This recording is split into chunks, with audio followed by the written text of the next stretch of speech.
All right, so Matt, how long you been working on old houses? Uh, Probably about 40 some years. You like working on old houses? Oh, yeah, yeah. What do you like about it? It's just more interesting than doing new work. It's more problem solving and less just production, you know.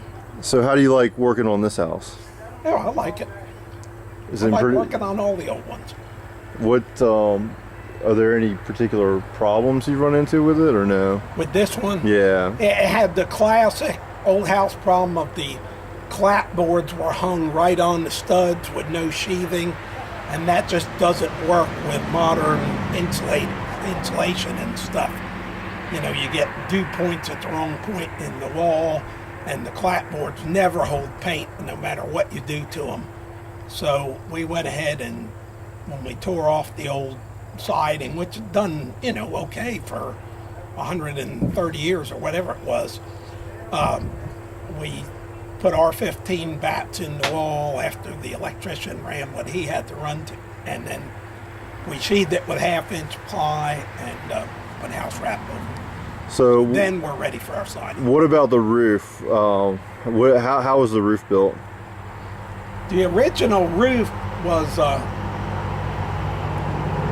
framing, with 2x4s on random centers, 30, 32, 36, which is really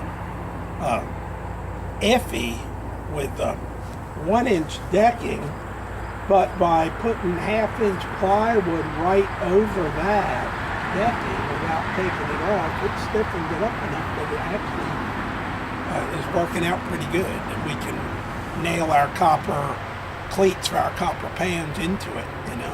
So now you said that on old houses like this, the roofs are normally they were built by farmers back then. Yeah, farmhouses.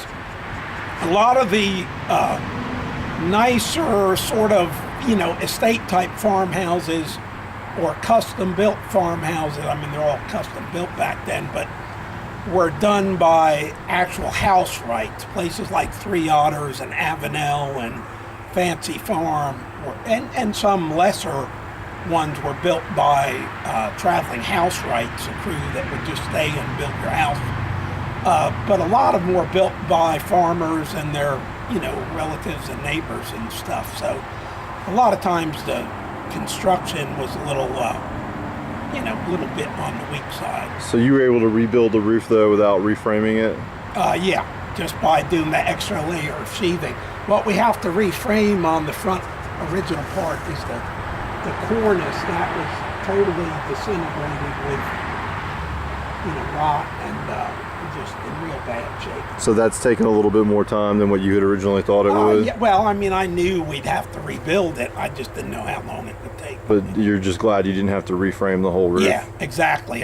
Once I saw how that framing was spaced, I was a little worried about that, but we didn't have to do that, fortunately. It's real pain to take off a whole roof, rebuild it, sheathe it, get it dried in without having, you know, problems, especially in a year as wet as this. I mean, we can do it, we've done it, but it's a lot more work. So this roof will last another 130 years? Oh, the copper will last 200 years. 200 years? Yeah, easily. And the wood underneath it will be good for that time too? Oh, yeah, because the copper is lasting. If the roof sheathing doesn't get wet, it'll last. Yeah, copper, when you do copper standing seam right, you got a 200-year roof. Because some of the tin ones will make, you know, over 100 years. So this roof that came off, the tin that came off of here, that's 130 years old, right? I think so. I think it was the original. It was a single V, which is a really dated metal pan. I mean, we don't see that much. But it's at the end of its life now, right? I mean, That was past the end of its life. That's why the cornice was rotten and stuff. Okay. Did you find where any animals had gotten up in there? Or? Yeah, there were a lot of signs of possum and raccoons, fairly large animals living in the attic and the cornice and stuff. And some starlings. But we always find some starlings. So will you be able to exclude the starlings with the, you know, basically with caps or whatever to keep them from Yeah, nesting up there. When you trim, see, that's just the framing, and then we trim it in with boards on both the soffit and the fascia, and they're done. They won't be able to get in there. All right, Matt. Well, thanks. You're welcome.